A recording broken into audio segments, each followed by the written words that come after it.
Hey guys, Beagle Films here, and today I have another video for you all, and today we're going to be doing our first of many Jurassic World Rebirth toy unboxings. It's been a while, but with the new movie coming out and so many cool new toys, we have a lot to see and do. So this is the Spinosaurus Danger set, which comes with Jonathan Bailey and Scarlett Johansson, Henry Loomis and Zora Bennet, respectively. Got Spinosaurus there, Rebirth logo here, Rebirth logo on the side here. The back of the box showcases the contents, which includes a case, a gun, a flare gun, and some other accessories like a knife, of course the Spinosaurus itself. Rebirth logo on this side, except it's black this time. The UPC code is right here for those who are seeking to find this thing in Target.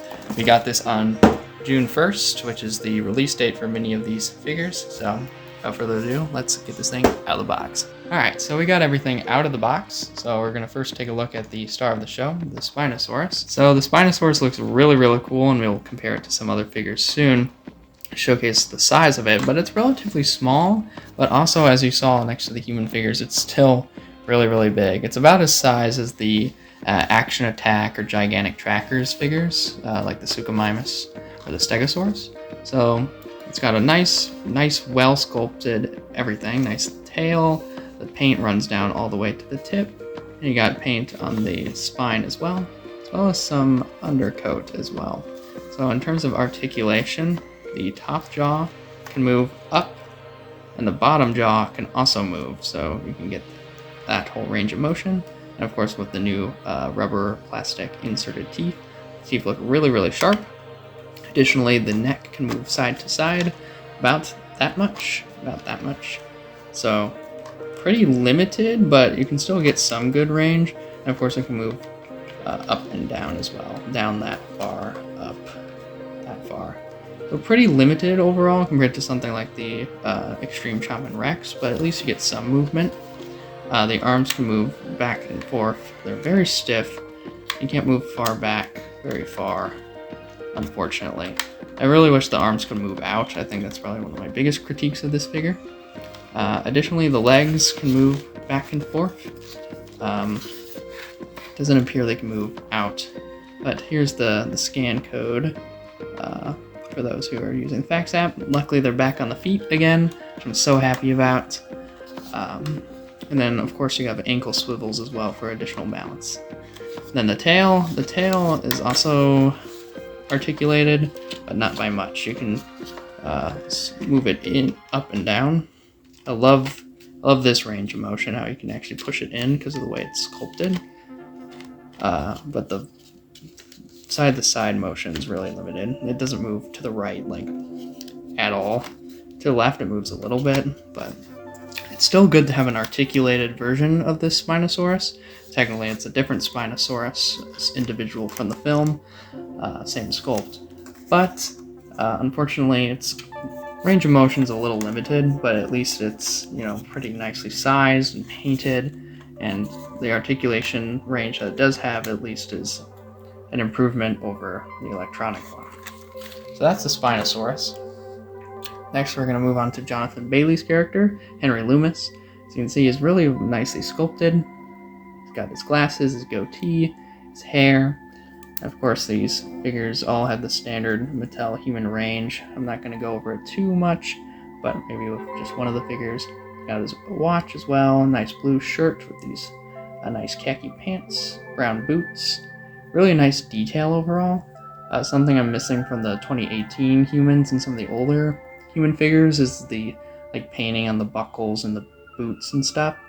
And the belt, it's just flat colors. It's the detail is all still there, and so is the range of motion, such as the swivel at the arms, shoulders.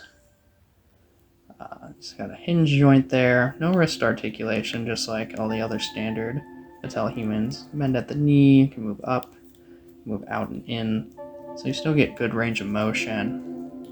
Just missing some of the paint, but at least the sculpt is really good, and I think the posability is solid as ever. So that's Henry Loomis. Then we have Zora Bennet, played by Scarlett Johansson. She looks pretty accurate to the actual actor too, especially from the front. She's got her cap and her ponytail. She also has this nice tassel over her. Appears to have some trink darts for the trink gun, which I'll showcase. Her arms are the same. Her shirt is a nice blue. She's got all black pants and a black belt, as well as these greenish off-brown boots. Same range of articulation. But let me grab some of the accessories. So she comes with this knife, but she also comes with the trink gun, which comes with the DNA extracting darts. The gun can come apart just like it does in the movie. So you can get the two pieces. And this allows you to put it in the case. So this case is pretty cool. It's a nice yellow solid plastic. No paint on it, but it's really, really spacious, which allows you to put the shrink gun in it nicely. She also comes with a flare gun, a little orange flare gun. Not any paint on this as well, but still a nice little addition. I love when they include accessories, and you can fit every single one of them into the case, as long as you take the gun apart. So that is the contents of this set. Now onto some comparisons. Oh, she died, but onto some comparisons. So here's how the set compares to a standard mainline Raptor, as well as the Hammond Collection Delta. So they all scale really, really well. Here is a Jeep from one of the last, if not the last, 93 Classic set. So Jeep's pretty well scaled. Maybe a little bit on the bigger side for the 1/18th scale, but scales well with the other human figures. Here is an Extreme Chompin Tyrannosaurus Rex from the Legacy Collection. So I believe this is kind of how they will scale in the movie. I would say this Tyrannosaurus Rex is more accurately scaled than some of the bigger ones. So I generally think the Spinosaurus and human figures scale better with this. Speaking of bigger, here is one of the larger mainline electronic Tyrannosaurus Rex figures. You can see a lot larger than the Spinosaurus and the human figures. Something I was really curious about is how this other Rebirth Spinosaurus scales with the Spinosaurus in this Danger set. Significantly larger. This Spinosaurus scales much better with the larger electronic figures. If I match up the tails a bit, you get that. And you can see the Spinosaurus is a lot smaller, but you can see clearly here that the individuals are different. The striping pattern is yellow, while in this one the striping pattern is the grayish blue. And you can also see the difference in the base color, a lot darker brownish gray compared to just more of a tan. So it's kind of cool that we have two of the individuals. And here is how the Legacy Collection Jurassic Park 3, or just Extreme Chompin Spinosaurus scales with this set. It's really cool seeing two of these different Spinosaurus together, getting both the Rebirth and the Jurassic Park 3 Spinosaurus together. And just one last final comparison is all three of the different mainline Spinosaurus figures all compared together.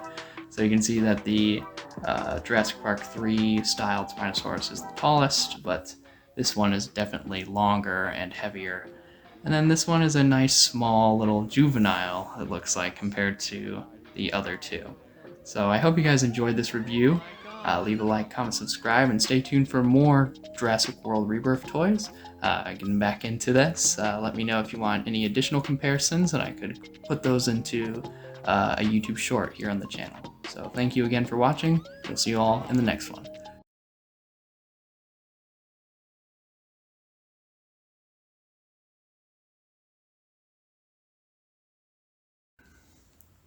Up first.